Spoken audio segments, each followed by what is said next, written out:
¿Cómo puede China ser tan competitiva en comparación a Occidente? Esto y mucho más en el capítulo de hoy.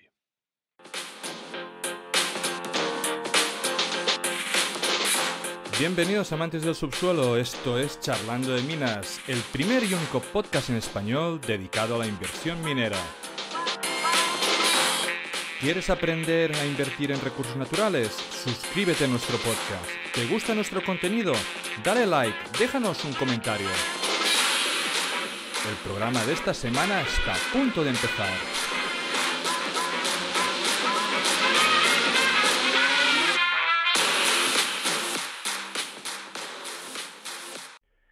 Bienvenidos a Charlando de Minas, el único podcast en español dedicado a la inversión minera y de materias primas. ¿Pudisteis ver el discurso de Año Nuevo del presidente Xi? Para mí, una de las cosas que más me sorprendieron fue lo temprano que mencionó y celebró el gran avance de la industria del automóvil china. Fue muy al inicio del discurso, que si buscáis podéis encontrar en YouTube, y realmente puso en relieve la importancia para China, así como el orgullo por lo que han logrado. Si pensamos en términos de crecimiento económico de país, tenemos que pensar cuáles son las industrias más grandes e importantes del mundo, cuáles son esos sectores más relevantes. El sector inmobiliario es enorme, pero parece que en general, en términos mundiales, está un poco estancado, especialmente en China. Ya hace tiempo que China no puede seguir creciendo mediante el tocho, y menos al ritmo que lo hacía. Entonces, ¿qué sigue? ¿Qué alternativas tienen o pueden tener un crecimiento sostenido? Ellos seguramente han pensado qué otra industria nosotros podemos desarrollar y hacer mejor. Y por supuesto les vino a la cabeza los automóviles. La industria del automóvil solía ser un terreno privilegiado de muchos fabricantes europeos y norteamericanos, dejando además entrar algunos japoneses y coreanos. Y de repente estamos viviendo una sacudida en la industria del automóvil. Cada vez en la calle vemos más y más coches chinos, no solo invadiendo las calles por precio, sino por calidades y rendimientos que sobrepasan las ya tradicionales marcas occidentales. Solo tenéis que mirar las cifras sobre los últimos coches vendidos en la primera semana de enero China. Esta información está basada en el China Event Post sobre registros de vehículos eléctricos en China por marca hasta el 5 de enero. NIO tuvo unos 3.000 registros, ENVO 2.300, Tesla 5.500 y BYD 36.500. Si sumas NIO, Nvidia y Tesla, alcanzas los 10.800 vehículos registrados, siendo aún menos de un tercio de los registros de BYD. Eso es solo en China. Y todos hemos visto en Europa el creciente aumento de coches chinos, con MG o MAMA invadiendo las calles. Y algunos de vosotros puede que os preguntéis, Amadeu, ¿qué tiene que ver esto con la minería? ¿Qué tiene que ver esto con las materias primas? Pues la respuesta es todo, todo. Porque nos tenemos que preguntar, ¿cómo puede China hacer esto? ¿Cómo puede China ser tan competitiva en comparación a Occidente? Y es un poco la pregunta que planteamos en este episodio. Y si tú tienes una opinión distinta, pues siéntete libre de dejar un comentario. Paremos un momento en la revolución de esta industria automovilística y hablemos de BYD Seagull, seguramente el coche insignia de la compañía, el que más he vendido. Es un automóvil que cuesta $9.700. $9.700. Estamos por debajo de los $10.000 en 2024 y evidentemente que ha revolucionado la industria automotriz. Otra vez, insistimos, ¿cómo puede China generar coches eléctricos por menos de $10.000? Al final del día, si pensamos Estados Unidos o Europa, tal y como están, pueden competir tecnológicamente con China, o al menos eso es lo que yo quiero pensar. Ya no hay que preocuparse tanto por la mano de obra, que evidentemente es más cara en Occidente, pero si pensamos en adoptar una postura muy drástica, podríamos potencialmente automatizar o con una fábrica de robots y probablemente sea más barato y eficiente que las fábricas chinas. En cuanto a tecnología, Estados Unidos va bastante bien. Incluso yo creo que podría o debe ir por delante de China. Entonces, ¿cuál es el as bajo la manga de China? Y como creo que hemos ido diciendo en este podcast durante muchos años ya, son los metales. El control absoluto de los metales y su precio. Ellos no solo tienen la posesión de metales, mediante grandes acuerdos que han realizado en África o subvencionando minas en países de influencia. Ya no solo están alzando alianzas estratégicas, generando puertos controlados, o sea, controlando la cadena de suministro por ellos como en Perú, sino que tienen algo que no tienen los demás. Porque al final los minerales están donde están, pero China concentra el gran procesado de metales y esta es la clave. La gran mayoría del cobre, por ejemplo, tierras raras, metales con altas concentraciones de contaminantes, se procesa en China. Es donde hay toda la capacidad y en algunos casos los únicos que pueden y quieren hacerlo. Se tiene que enviar ese metal a China, otra vez, debido a que nosotros no queremos concentrar según qué. Hay demasiada concentración de sulfúrico, nuestras fundidoras no están preparadas. Y Occidente pierde el control. Así que siempre pueden venderlos a sí mismos más baratos. De hecho, pueden venderlos a sí mismos a precio de coste o incluso subsidiarlos. Y si entonces extrapolamos lo que ha sucedido en la industria automotriz, digámoslo así, Occidente en particular ya no tiene tiempo que perder para asegurar los metales y la cadena de suministro y para procesar sus propios metales. Esa es la única manera, diría yo, de competir con China. Hasta que esto ocurra, ya nos podemos despedir de la industria del automóvil, nos podemos despedir de la industria aeronáutica, nos podemos despedir de la inteligencia artificial, de los superordenadores, de todo lo que requiera metal, porque ellos tendrán un precio más barato. Además, China está recibiendo energía barata de Rusia. ¿Y dónde queda Europa en todo eso? ¿Dónde queda Estados Unidos en todo esto? Es un panorama bastante desalentador si lo miras desde la perspectiva occidental. Es como la muerte anunciada de Occidente.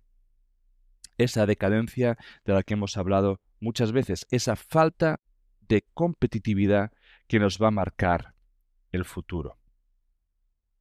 Todas las revoluciones que estamos viendo requieren de dos elementos clave, que son metales y energía. Lo estamos viendo, coches eléctricos, electrificación de la sociedad, inteligencia artificial, superordenadores, supermateriales, requieren grandes cantidades de energía o bien para fabricarlas o bien para usarlas, y grandes cantidades de metales. Y todo esto será controlado de forma única por el gigante asiático. Vamos a poner algunos ejemplos. En este sentido, China domina casi el 60% del mercado del acero, aunque el mineral de hierro proviene mayormente de Australia y Brasil. El procesamiento, es la etapa clave, lo controla China. Lo mismo ocurre con el cobalto. Alrededor del 70-75% del cobalto mundial se produce en la República Democrática del Congo, pero China refina aproximadamente el 75% del cobalto global, lo que significa, otra vez, controla el mercado. Lo mismo ocurre con el cobre, que viaja de Chile y Perú a China, donde es procesado casi por completo. Otra noticia significativa que hemos tenido recientemente de este dominio es el anuncio del London Metal Exchange que aprobó unos almacenes en Hong Kong, acercándose aún más a China. Esto es un cambio significativamente simbólico, ya que muestra un cambio de poder económico de Occidente a Oriente. En la misma noticia ha indicado que esta decisión no era económica, ya que los almacenes son más caros en Hong Kong. Pero entonces es un cambio simbólico de ese traspaso de poder. Sin embargo, creo que los políticos de Occidente están despertando. Aún no han terminado de entender bien la jugada, pero ven de que algo no está yendo bien.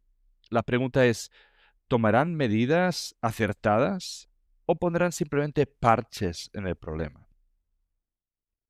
Trump ha entrado como nuevo presidente de Estados Unidos y aparentemente quiere reducir los tiempos de los permisos de forma drástica. Y en general, la permisología está en el primer lugar de las preocupaciones de las compañías mineras. Veremos qué tan rápido puede lograrlo. Sin embargo, mi opinión es que esto no solucionará el problema, porque por mucho que lo fabriquemos, seguiremos vendiendo el concentrado a China para que estos lo procesen. Canadá quiere explorar la posibilidad de establecer un suelo en los precios de los minerales críticos, considerando que lo que perciben como interferencia del mercado por parte de China, que es este predominante en los dominador de metales en clave para la transición energética. Jonathan Wilkinson, ministro de Recursos Naturales de Canadá, señaló que no competirán con China bajando los estándares laborales, pero que esos costes deben integrarse en las conversaciones sobre precios. Wilkinson quiere que el G7 haga iniciativas de apoyo a los precios como un pilar central de las discusiones en la próxima cumbre en junio, para incentivar la inversión minera y proteger la producción en países aliados. Wilkinson agregó que la manipulación de precios en mercados como el níquel ha causado enormes problemas para países como Australia, lo que dificulta la construcción de minas y el aseguramiento de recursos. Los inversores necesitan cierto grado de certeza de los productos que producen tendrán valor en el futuro para asegurar esa inversión.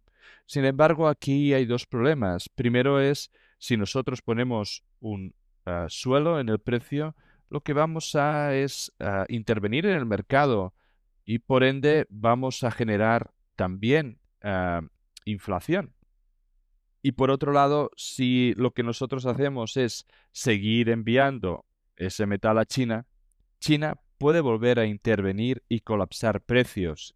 Y mientras que nuestros productores van a seguir produciendo, ellos van a seguir fabricando más barato. Europa sigue empujando con la European Critical Raw Materials Act, donde busca controlar toda la cadena de valor de los metales. Pero otra vez en Europa nos centramos más en lo que tengamos en casa sea verde y sostenible. Y no me malinterpretéis, creo que todos estamos de acuerdo en que debemos contaminar menos, echar menos gases en la atmósfera y cada vez somos más en este mundo, pero todos somos conscientes de la nula importancia de Europa en el cómputo mundial de emisiones.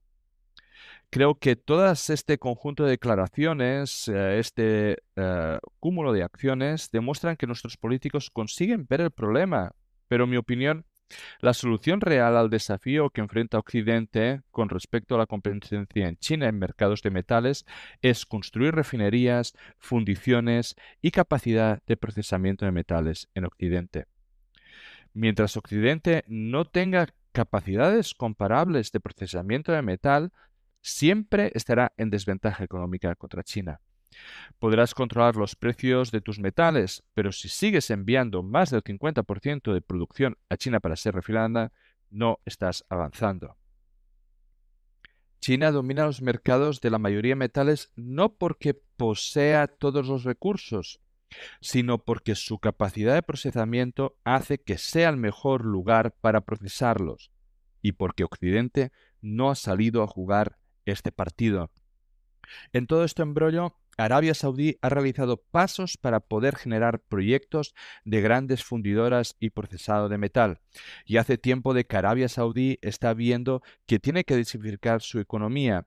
Y supongo que ve las reticencias de Occidente a contaminar, ha pensado que puede ser ese centro de procesado de Occidente no quiere ser. Pienso que Oriente Medio quiere y puede competir con China y hacer procesado de los proyectos occidentales. Por último, un pensamiento interesante mientras reunía todas estas noticias e informaciones para el programa de hoy es si echas un vistazo amplio, si miras un poco más desde atrás, verás que hay un hilo conductor en casi todas las historias y es lo que llamaría nacionalismo de los recursos. Lo estamos viendo una y otra vez y cada vez más frecuentemente en situaciones donde básicamente los países imponen restricciones a las exportaciones en términos generales, volviéndose mucho más cautelosos con los metales que salen en las fronteras y con un proteccionismo nacional de aranceles. Vemos, por ejemplo, el acuerdo de US Steel rechazado con Nippon Steel. Vemos todo lo que está pasando con Barrick Gold en Mali. Vemos lo que ha pasado con Freeport en Indonesia. Vemos Cobre Panamá, todo el lío que están teniendo con el Canal de Panamá, Trump con Groenlandia. Vemos a China limitando su tecnología de baterías de litio, básicamente un nacionalismo de los recursos. Estamos presenciando, diría, una intensificación de la desglobalización o quizás una bifurcación de la economía global. Es debatible si es que cada país está a su aire o si hay realmente una bifurcación de alianzas, seguramente entre Occidente y los BRIC. Solo me gustaría que tengáis en cuenta, mientras repasamos algunos de los puntos o si vuelvas a escuchar este podcast, porque en cierto sentido, como hemos dicho antes, a veces todo parece una gran historia con multitud de casos que están ilustrando estas diferentes facetas de la historia global.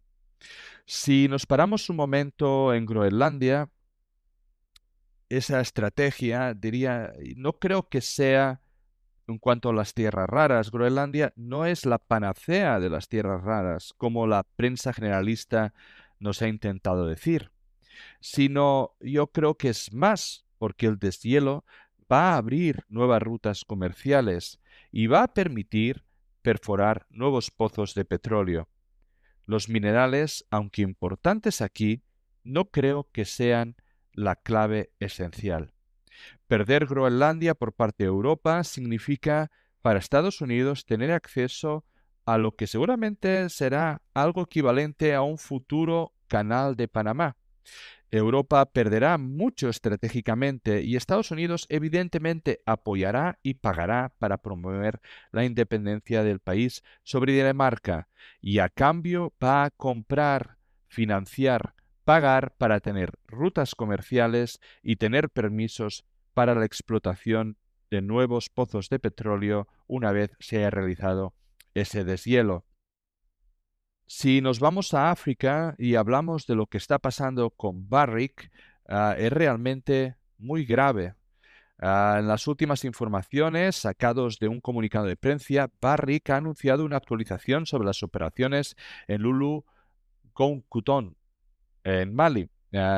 Barrick Gold Corp sigue sin poder exportar el oro de su complejo minero en Mali.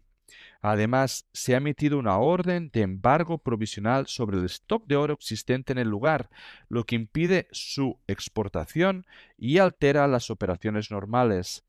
Traduciendo, significa que no solo el gobierno de Mali detiene la exportación de oro en la frontera, sino que ahora intenta, al parecer, intervenir y confiscar el oro en el lugar. Al menos existe una orden de que no se puede exportar. En otras palabras, parece listo para ser incautado. Al menos es la interpretación que está haciendo nosotros y gran parte de la prensa de Occidente. El presidente y CEO de Barrick señala que ante la imposibilidad de exportar el oro no solo afecta a las operaciones, sino que tiene repercusiones en la economía local, los 8.000 empleados y muchos proveedores de servicios locales, y que si esto no se resuelve pronto, Barrick se verá obligado a suspender temporalmente las operaciones. Otra gran noticia que hemos escuchado durante las elecciones de Estados Unidos ha sido la fusión entre US Steel y Nippon Steel.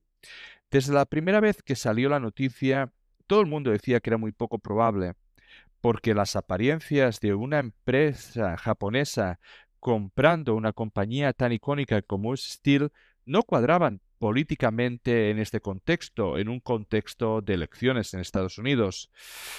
Al parecer, Nippon Steel necesitaba el trato, pero no había de ser un genio político para anticipar el rechazo.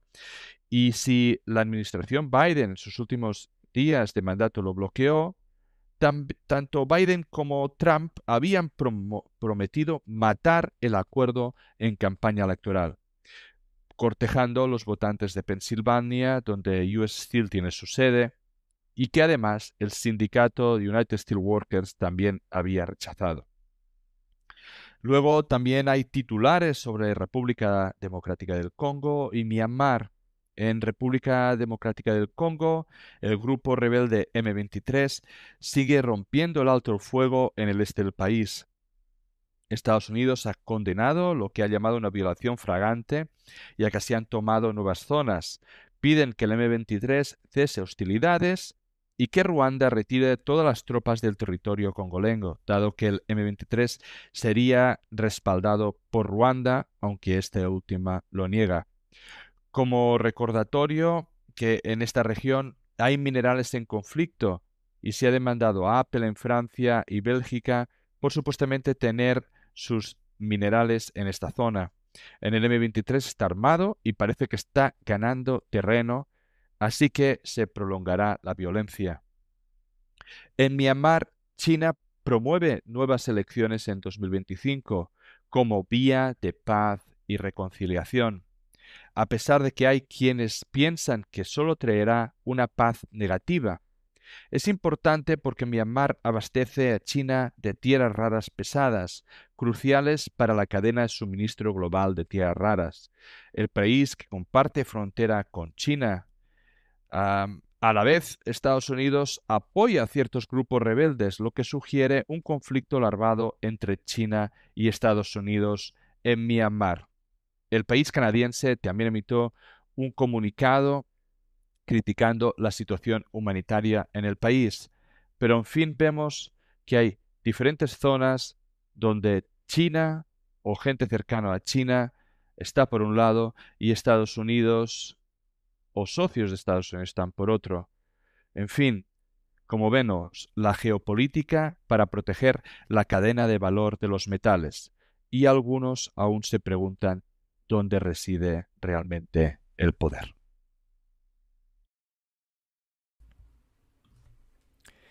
Descargo de responsabilidad. Los contenidos que aparecen en Charlando de Minas no son recomendación de inversión. Amadeu Bonet y sus invitados no son asesores de inversión. Los autores pueden tener algún interés en las compañías que se mencionan en esta publicación. Igualmente pueden tener sesgos y no ser imparciales.